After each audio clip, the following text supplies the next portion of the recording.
nessa época aí foi uma época que nós chegamos num momento que, sim, crítico, né? Não tinha mais o que fazer, ou faz. É a mesma coisa com a reforma tributária. Nós estamos chegando num momento que ou faz, porque isso vai ajudar no desenvolvimento da economia, vai impactar. Qualquer coisa que hoje venha a poder facilitar e diminuir, simplificar o sistema, sem trazer tanto impacto no aumento de uma carga tributária, vai colaborar com o processo, entendeu? Então, assim, a gente está chegando num momento, no meu ponto de vista, que não tem muito mais saída. Talvez mais algum governo, mais 4 anos, consiga enrolar essa reforma tributária? Talvez sim.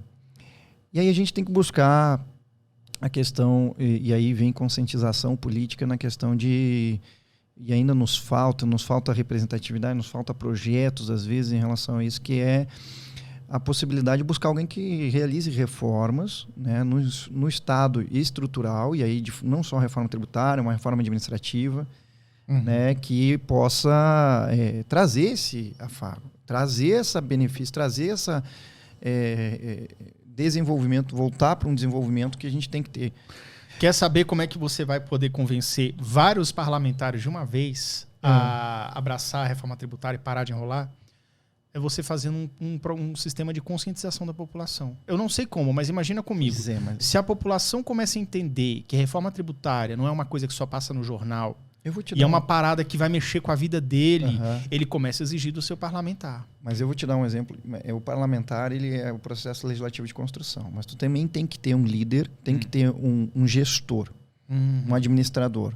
Né? E aqui, sem clubismo, eu cito uma pessoa que fez isso nesses últimos 4 anos, que foi o governador do estado do Rio Grande do Sul. Como é que foi lá? Primeiro, ele é jovem, né? Ele é jovem e tem um pensamento, apesar de ser jovem, ele sempre participa na política, ele tem um pensamento aberto, mas ao mesmo tempo ele consegue surfar em muitas... ele consegue ser político, ele consegue ser gestor, ele consegue colocar os players no lugar certo, tanto é que ele conseguiu, praticamente ele retirou, historicamente, uma oposição que tinha no Rio Grande do Sul, e conseguiu aprovar projetos, né, que você tem 2 lados, 2 polos. Ele conseguiu acomodar esses 2 polos, né, convencê-los para aquilo melhor. Por exemplo, ele fez privatizações, privatizou a Companhia de Energia do Rio Grande do Sul, e ali beneficiou municípios e estados, porque essa privatização trouxe valores para essa administração, e aí foi fazendo a divisão do bolo para o estado e para os municípios, né? Sim. Ele fez uma reforma administrativa que eu conheço, amigos meus, técnicos que trabalharam e foram contratados para realizar a reforma administrativa. Ele fez uma reforma administrativa arrochada. O servidor do estado do Rio Grande do Sul não é muito simpático ao Eduardo Leite, porque ele foi cortando alguns benefícios, foi arrochando a máquina, foi diminuindo alguns espaços em que ele podia, e aí sobrou verbo para realmente realizar o pagamento que o Estado do Rio Grande do Sul, historicamente, sempre pagava atrasados salários. Pagar fornecedores e, justamente, os seus servidores. Sim. O Estado voltou para a possibilidade de poder... buscar empréstimo, que ele estava impedido em razão das leis fiscais e orçamentárias, né, sendo aprovado no Congresso. Ele voltou, pode agora, né, buscar investidores. O Eduardo Leite fez uma gestão que eu acho que é um modelo, no meu ponto de vista, né, estou olhando a parte técnica, que seria ser seguido. Você gosta dele ou não, né? E aí eu vou falar com total segurança, porque eu conheço as pessoas. A gente fez assim a mesma proposta para o estado de Minas Gerais. O Zema pegou e fez uma reforma menor. Ele parece um cara bem reformista, assim. Sim, Mineirão sério, exato, aquilo que o Leite apresentou no estado do Rio Grande do Sul e arrochou e diz, olha, essa reforma aqui vai ser, reforma administrativa aqui vai ser difícil de passar na legislação, na Assembleia Legislativa. Sim. E ele conseguiu. Chegou para o Zema, olha, essa aqui é uma reforma nos mesmos moldes, vai arrochar. Não, vamos com calma aqui, vamos fazer uma reforma aqui, vamos fazer assim. Fez uma reforma, mas menor que a do governador do estado do Rio Grande do Sul. Foi o único que conseguiu fazer isso. E que deveria ser feito na esfera federal, para melhorar esse contexto. Quando se fala aí teto dos gastos, que está sendo muito polêmico agora, sim, é justamente isso, que é você ter um controle dos gastos e segurar essa máquina pública e talvez fazer um gasto com mais qualidade, aquilo que ser empregado de uma maneira mais devida. É que nem exemplo simples aqui, nós temos algumas luzes no estúdio, né? E será que todas as luzes aqui precisam estar ligadas ou aquela do canto pode estar desligada e vai fazer uma economia no final do mês? E no final do ano, quanto que a gente pode ter isso? É esse tipo de situação que um gestor tem que ter também. E que essa preocupação fiscal, né, não estamos falando mais questão política, mas administrativa e ao mesmo tempo técnica. Essa questão tem que ser observada. E aí a gente tem um pouquinho de dificuldade de conseguir eleger, porque não nos apresentam projetos assim tanto, né? Sim. E o Leite vem com uma seara aí, que até onde eu tenho conhecimento, de querer apresentar esse tipo de projeto.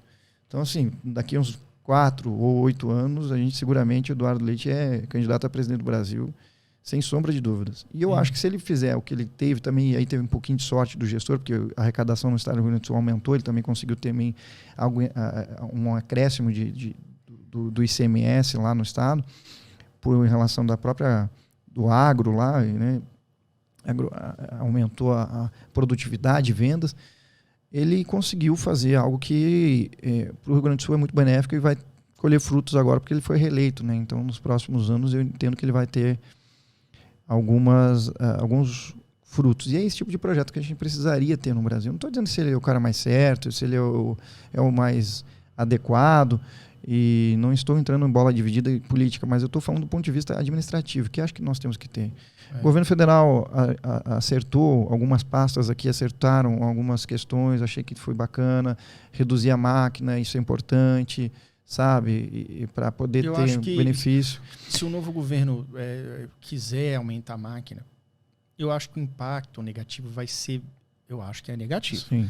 Eu acho que o impacto negativo ele vai ser sentido a ponto das pessoas perceberem, do tipo assim, cara, como era antes, a gente não sabia, como é agora, e poder fazer esse julgamento. Porque as pessoas têm que entender que a melhor pessoa que tem que ter o dinheiro é a própria pessoa. Tu vai dar para o Estado, para o Estado te devolver? Eu, quando eu trabalhava no funcionário do Banco do Brasil, tinha uma diferença brutal o meu bruto do meu líquido. Brutal mesmo. Tipo assim, caraca, eu era rico. Ia ser rico se eu tivesse meu bruto. Pois é. Entendeu?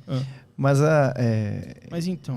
assim, vai ter impacto, claro que vai. A sociedade vai fazer a avaliação política disso e daqui 4 anos se verá, né, se mantém ou se troca. O processo democrático, ainda no Brasil, nós temos que, como a democracia cara, né, o que nós estamos falando, precisa de tributos, precisa de... Né, para manter toda essa estrutura, para fazer votação, para fazer uma série de coisas, para manter essa liberdade nossa.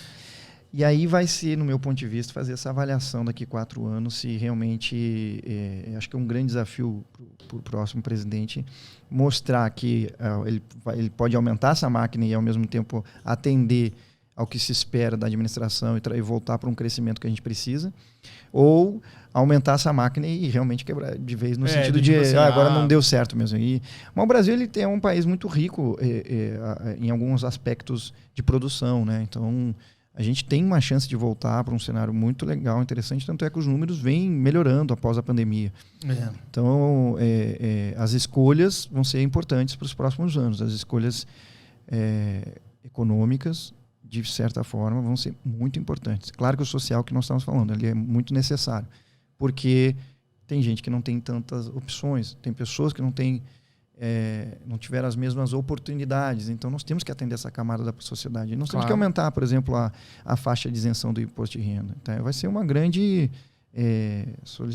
busca em cima disso, porque é 1.900, se não me engano. Nossa, mas em 1.900 podia estar 2.500, 2.600 e vem uma galera para dentro daí dessa isenção. Com mais 1.000 você já entra muita gente nessa pirâmide aí, né? Sim. E uma última pergunta. Dá um impacto de BI aí na arrecadação, viu?